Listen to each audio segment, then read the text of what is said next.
सहित धरा पर आए गिरा।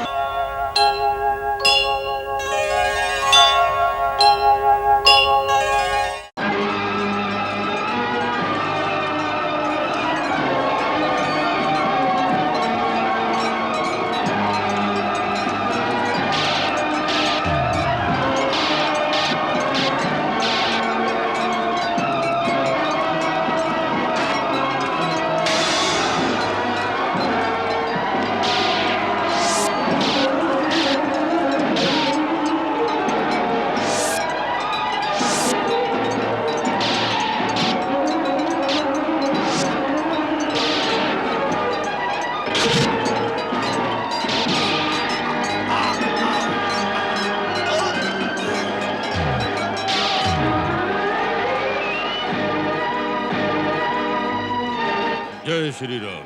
प्रभु, महावीर बजरंग बली ने रावण के शक्तिशाली पुत्र त्रिशरा को उसी की तेजधार तलवार से यमधाम पहुंचा दिया। मायावी अतिकाय और लक्ष्मण का घोर युद्ध हो रहा है भगवान।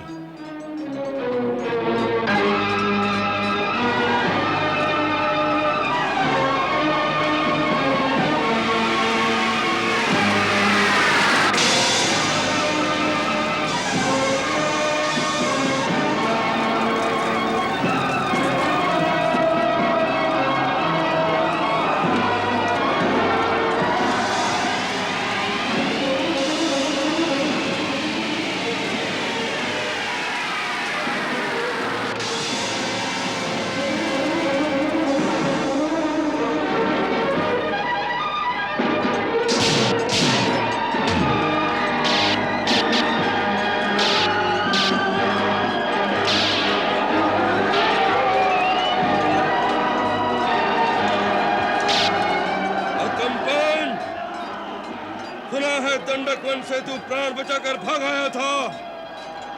उस समय श्री राम प्रभु दयालु थे, परंतु आज तू सुग्रीव के हाथों नहीं बच सकता। हर हर महादेव।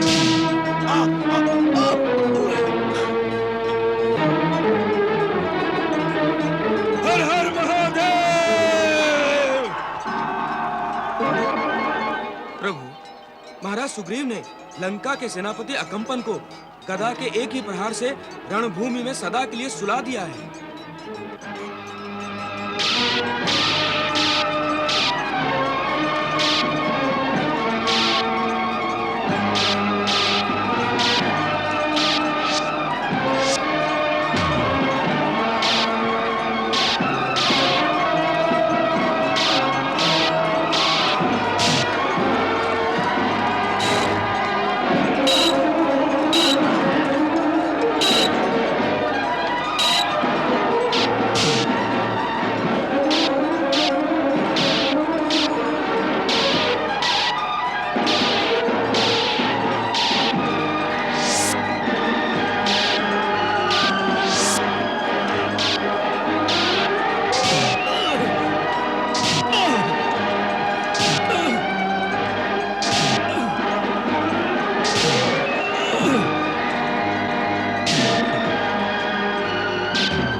प्रभु, युवराज अंगद ने निकुंभ का वध कर दिया है।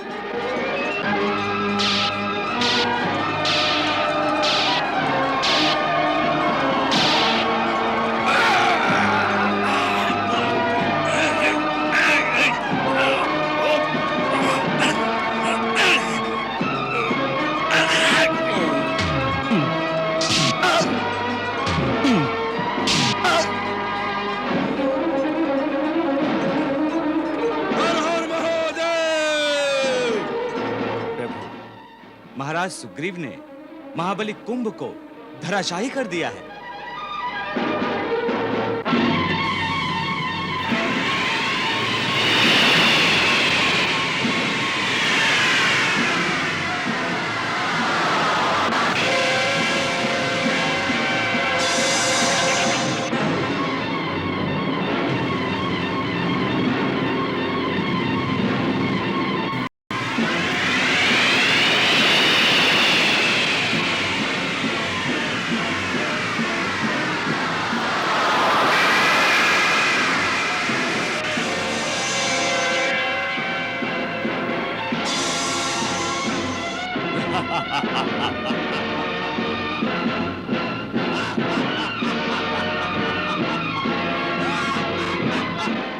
कुमार लक्ष्मण, शत्रु रथ पर है, आप पैदल हैं।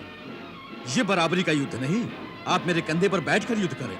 नहीं हनुमान जी, लक्ष्मण के लिए ये सारी पृथ्वी एक रथ के समान है। आप चिंता न करें।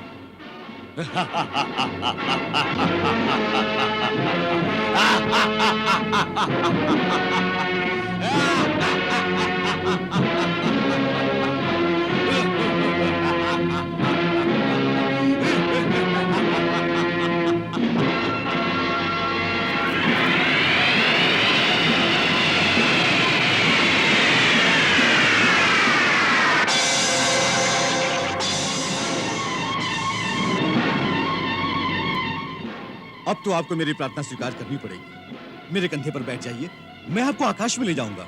हनुमान जी, विलंब न करो भैया, ये मायावी है, अवसर से लाभ उठा लेगा। निसंकोच मेरे कंधे पर बैठकर इस मायावी से युद्ध करो। अति कीनी अति कायने उड़ पहुंचो आसमान, तब लक्ष्मण को गगन में ले गए श्री हनुमान।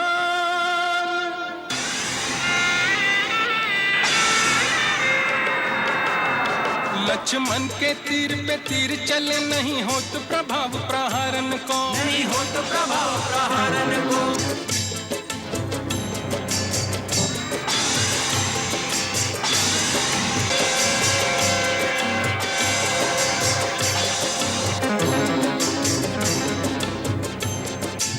लक्ष्मण के तीर पे तीर चले, नहीं हो तो प्रभाव प्रहारन को, नहीं हो तो प्रभाव प्रहारन को। यह रावण को सुत वीर महाबली, तीरन से नहीं हारन को, तीरन से नहीं हारन को। अब सूझत नहीं उपाय कोई, अतिकाय ठिकाय विदारन को, अतिकाय ठिकाय विदारन को। तब इंद्र ने वायु देव पठाए, उपाय कहो खल मारन को, उपाय कहो खल मारन को।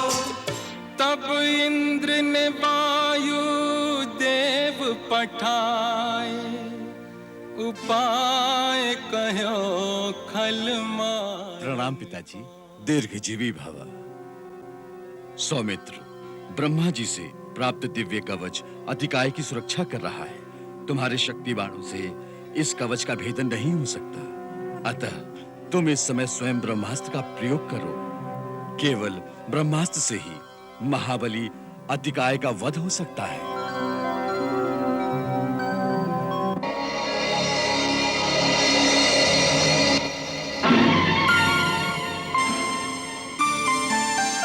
ब्रह्मास्त्र किया संधान,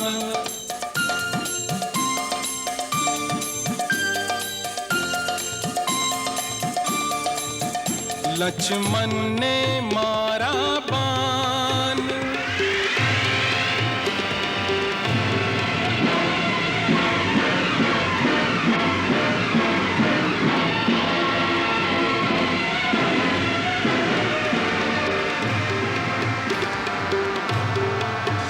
रथ सहित धरा पर आए गिरा,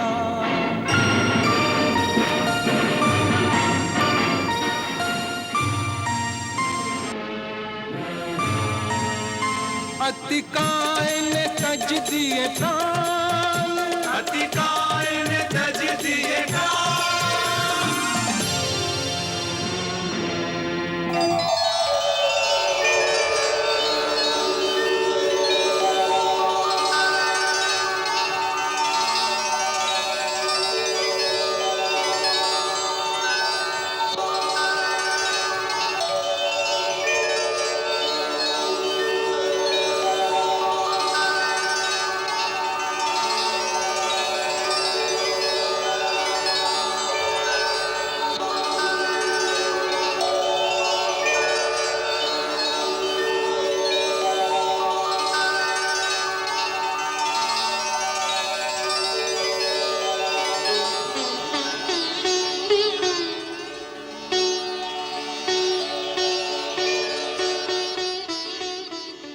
दीर्घजीवी हो, यशस्वी हो। महाराज विभीषण, आप वृथा ही चिंता कर रहे थे। आपने मेरे लक्ष्मण का शौर्य और पराक्रम देखा? भैया, इसमें मेरा कुछ भी नहीं, यह आपके आशीर्वाद का प्रताप है। आप ये जानते हैं, फिर भी मेरा उत्साह बढ़ाने के लिए आप मेरी प्रशंसा कर रहे हैं। नहीं लक्ष्मण भैया, अतिकाय का वध करना इतना सहल नहीं था। यह कार्य तुम जैसे यति और पराक्रमी के द्वारा ही संभव हो सकता था, परंतु आगे चलकर और भी कठिन परीक्षा का समय आएगा। आज रावण के पास मेघनाथ के सिवा कोई शक्तिशाली योद्धा नहीं रहा। इससे भी आप भैया की शक्ति का अनुमान नहीं लगा सकते? होता है, पूरा अनुमान होता है। यह दृश्य तो दारुण है ही, परंतु मैं उस दृश्य की कल्पना कर रहा हूं भगवान, जब सारी लंका एक महान श्मशान की भांति मृत शरीरों से भरी हुई होगी और उन पर रोने वाला भी कोई नहीं होगा। हाँ महाराज विभीषण, ये एक बहुत बड़ी विडंबना है कि सदैव धर्म की शक्तियों को अधर्म की शक्तियों के विरुद्ध शांति की स्थापना के लिए युद्ध करना पड़ता है। सत्य तो यह है कि मानव का सबसे बड़ा शत्रु स्वयं युद्ध है। मानव संस्कृति की पूर्ण विजय तब होगी जब संसार में सत्य और न्याय की विजय के लिए मानव को युद्ध की आवश्यकता ही नहीं होगी।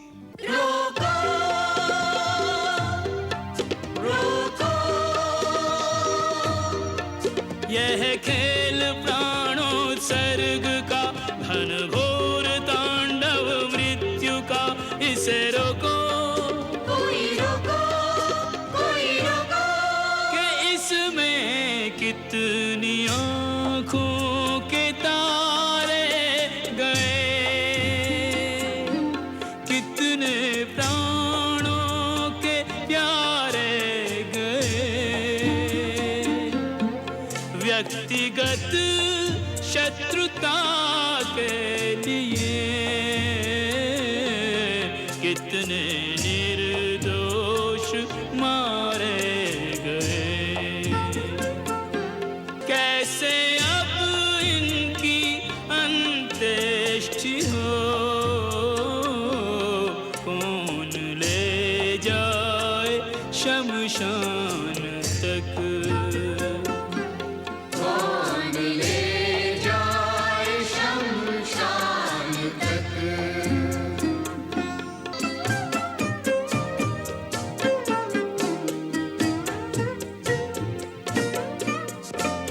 हंसता गाता था जीवन जान,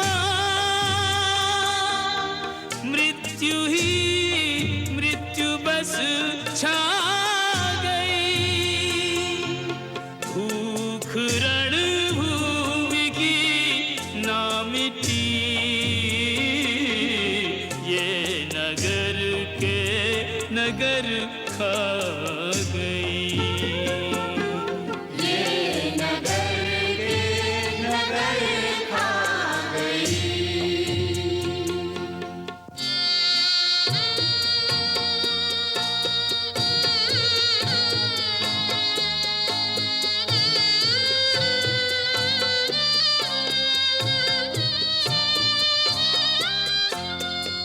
रोको, रोको, प्राणी का घातक युद्ध है, यह युद्ध नीति विरुद्ध है। इसे रोको, यही रोको, युद्ध रोको। हाय रे, कितनी मांगों का सिंदूर ले, युद्ध में रक्त धारा बही। युद्ध का कुछ भी कारण सही, इसका परिणाम होगा यही। इसका परिणाम होगा यही। मैं लुट गई, मेरे जीवन भर की पूंजी मैं क्या कर रही हूँ मालिनी? लंकानाथ स्वामी, मेरा पुत्र मेरा अतिका है, मुझे लौटा दो। मेरी ममता की गोद सूनी न करो। मैं राजा के दरबार में न्याय मांगने आई हूँ, अपना पुत्र मांगने आई हूँ। एक माँ अपनी उजड़ी ममता का पल्लू पसार कर तुम्हारे दरबार में पुकार करने आई है। मेरे जीने का एकमात्र सहारा मेरा अतिका है। मुझे लौटा दो मेरी आंखों की ज्योति।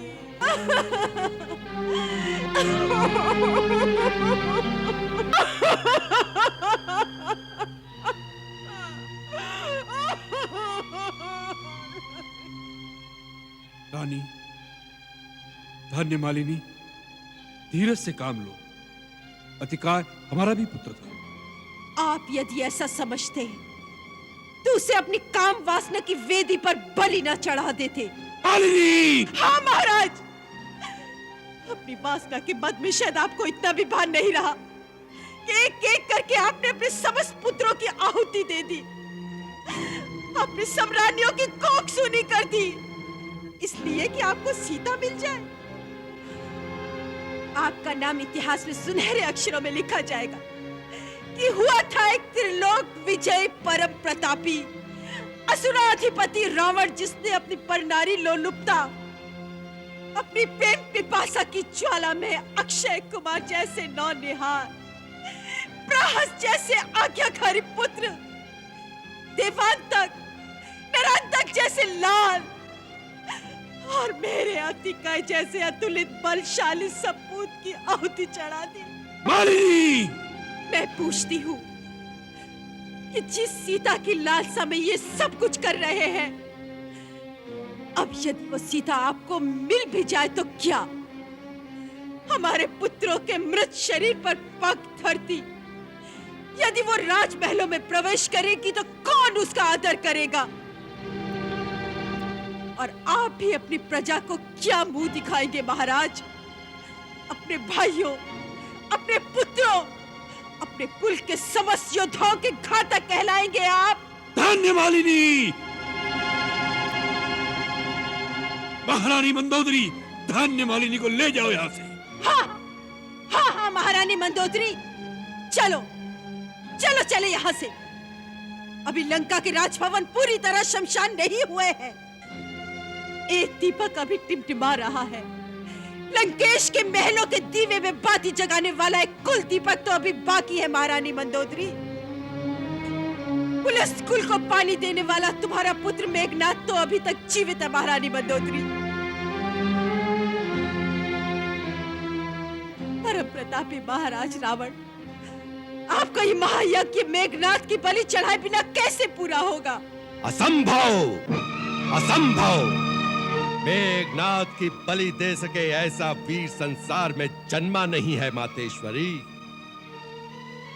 इस धरती पर, धरती के तले पाताल में अथवा धरती के ऊपर अंबर में स्थापित देवलोक में भी ऐसा बलशाली एक भी नहीं है माता। ये क्या, दिग्विजयी रावण की पत्नी, देवताओं को हरा देने वाले शूरवीर अतिकाय की माता को इस प्रकार अश्रु बहाना शोभा नहीं देता।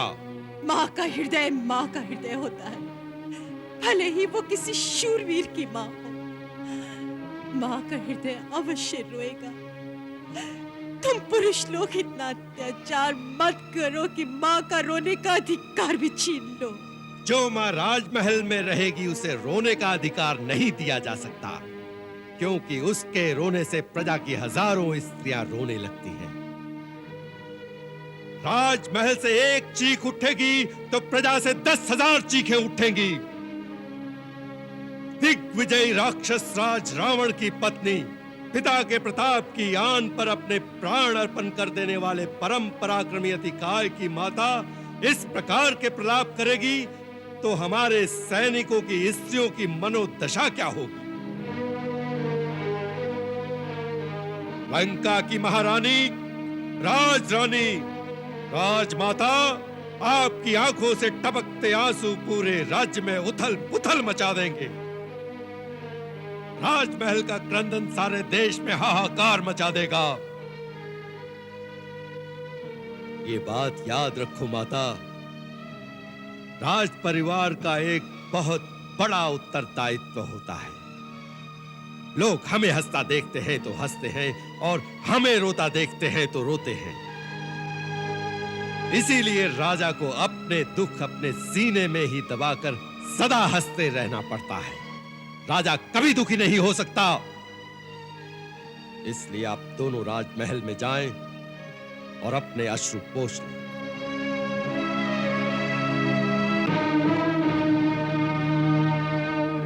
बेटे, पुरुष के पाषाण हृदय के स्थान पर मां की ममता का कोमल मन होता तो पुत्र शोक में तिल मिलाती मां से आंसू बहाने का अधिकार कदापि न छीनता।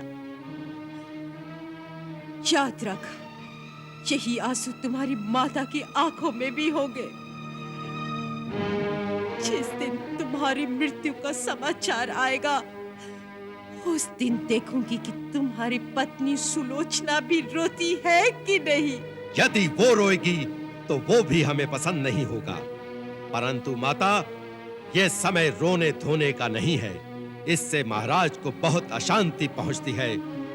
इस समय सारे परिवार का, सारी सेना का एक ही कर्तव्य है कि महाराज के मनोबल को निर्बल न होने दे।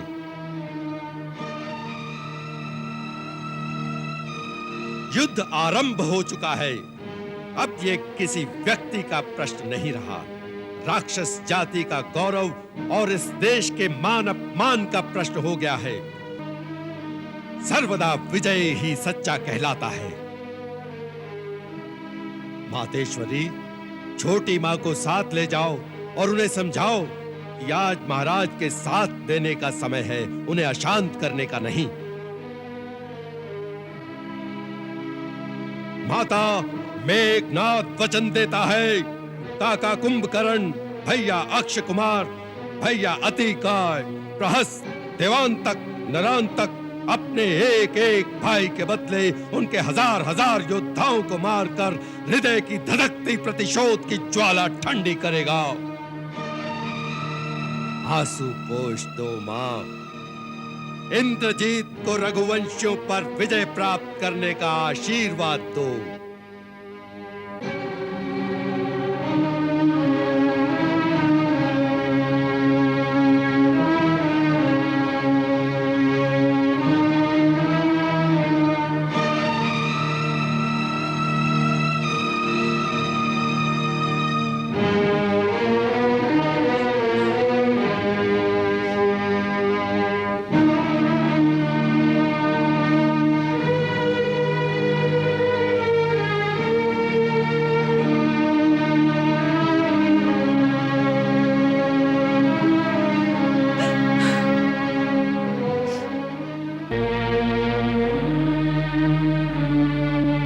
लंका में चारों ओर घोर निस्तब्धता छाई है। ऐसा जान पड़ता है जैसे किसी भी घर में चूल्हा तक नहीं जला, कहीं से भी धुआं उठता हुआ नहीं दिखाई दे रहा है। जिस नगर के 4-4 महाबली परम पराक्रमी राजपुत्र एक साथ अकाल मृत्यु के मुख में समा गए हों, वहां और क्या होगा? युद्ध की विभीषिका का यही दारुण परिणाम होता है। तो क्या लंकेश हथियार डालकर युद्ध विराम की घोषणा करने के लिए तैयार हो रहे हैं? लंकेश की गतिविधि की सूचना का साधन तो विभीषण जी के गुप्तचर ही हैं। विभीषण जी ही बता सकते हैं कि लंकेश का अगला कदम क्या है। अनल को गुप्त रूप से अंदर अवश्य भेजा है। अतिकाय की माता पुत्र शोक में विक्षिप्त सी हो रही है। इसके अतिरिक्त और कोई समाचार नहीं।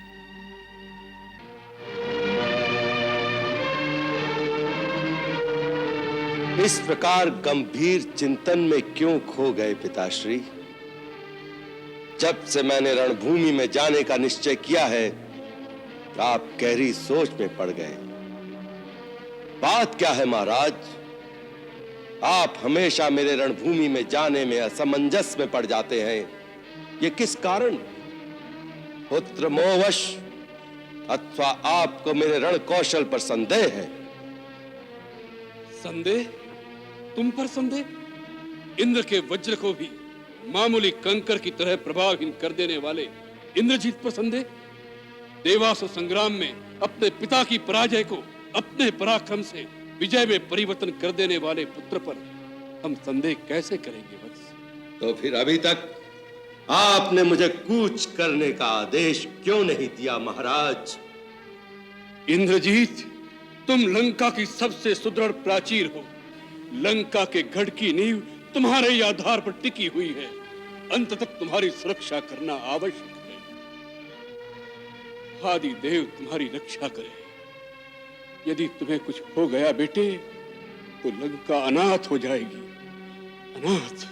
आप कह रहे थे लंका कैसे अनाथ हो सकती है पिताश्री, परंतु मेरे रहते यदि लंकेश्वर का मान भंग हुआ, लंकानाथ की प्रतिष्ठा की अगर रक्षा न हो पाई, तो मेरे जैसी प्राचीर का गढ़ के ऐसे परपोटे का क्या लाभ? लाभ और हानि का हिसाब हम तुम्हें कैसे समझाएं वत्स? अनमोल से अनमोल रतन भी अपना मोल आप नहीं जानते। आज केवल लंकेश्वर की ही नहीं, पूरी लंका की प्रतिष्ठा दांव पर लगी है। सारी असुर जाति की आन का सवाल है, और उसे बचाने के लिए आप और मैं केवल दो ही बचे हैं, और हम दोनों में से किसी एक को जाना। तो हाथ में युद्ध की पताका लेकर सबसे पहले तुम्हारा पिता जाएगा। क्यों? क्योंकि तुम लंका का भविष्य हो मेरे लाल, और भविष्य की रक्षा करना वर्तमान का धर्म है। ये पिता का मोह बोल रहा है, परंतु पुत्र का धर्म उसकी आज्ञा नहीं देता। जो पिता के काम ना आ सके वो पुत्र ही कैसा। इंद्रजीत के होते हुए आप जाएं तो धिक्कार है उसे। आपका रणभूमि में स्वयं जाना उस दिन भी मुझे उचित नहीं लगा था। हनुमान को दूत मानकर छोड़ देने के पक्ष में भी मैं नहीं था। अंगद आया और भरे दरबार में मनमानी करके अकड़ता हुआ चला गया। हम तरा देते गए और उनके उत्साह बढ़ते गए। पिताश्री, लंका की प्रतिष्ठा पर अपने प्राणों की आहुति देकर जो चले गए, उन्हें मैं लौटा कर तो नहीं ला सकता, परंतु विश्वास कीजिए उनकी मौत ने मेरे मन में प्रतिशोध, प्रतिहिंसा की ज्वाला और भड़का दी है। राम का मस्तक, लक्ष्मण का वक्षस्थल, सुग्रीव, अंगद, हनुमान के प्राण लेने के लिए मेरे अस्त्र शस्त्र उतावले हो रहे हैं। आज्ञा दीजिए, आशीर्वाद दीजिए पिताश्री।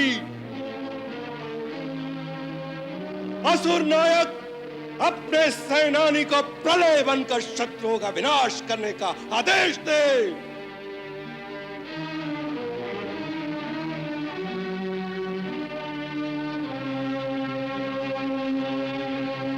आप क्या सोच रहे हैं?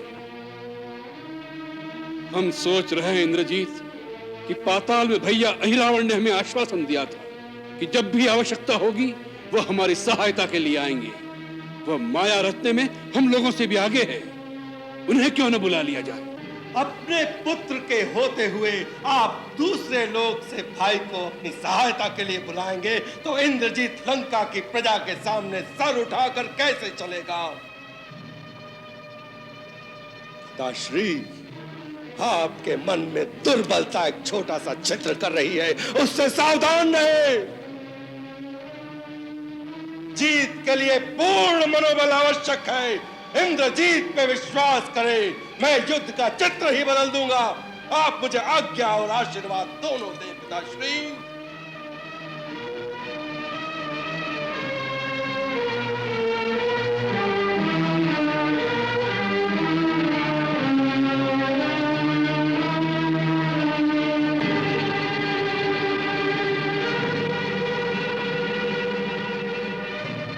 जाओ तात, युद्ध पताका फहराते हुए लौट कर आओ।